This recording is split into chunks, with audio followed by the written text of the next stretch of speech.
Keberuntungan untuk kesekian kalinya tak berpihak pada anggota militer Volodymyr Zelensky. Saat coba menghindar dari serangan Rusia, mereka bersembunyi di tempat yang justru menjadi jebakan tersendiri untuk mereka. Rekamannya ramai beredar di media sosial Telegram pada Kamis 11 Juli 2024. Dua pejuang Ukraina bersembunyi di bawah peralatan militer MTLB yang tak lagi beroperasi. Mereka mengira posisinya adalah tempat teraman, namun nyatanya mereka salah. Pejuang Rusia tetap berhasil menemukan posisi musuhnya itu. Tak butuh waktu lama, militer Rusia langsung menjatuhkan granat yang mengakibatkan terjadinya ledakan dahsyat pada tempat persembunyian pejuang Ukraina tersebut. Saat merangkak keluar, tampak yang satu beruntung tak alami luka sedikit pun dan berusaha berlari hindari serangan susulan.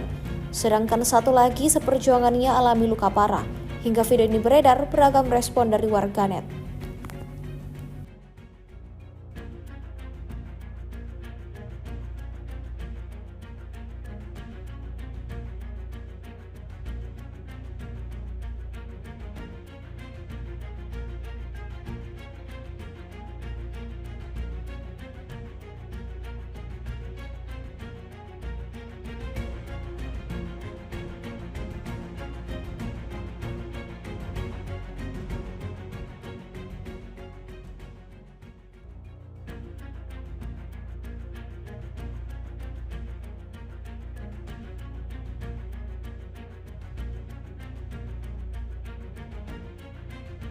Download Tribun X sekarang, menghadirkan lokal menjadi Indonesia.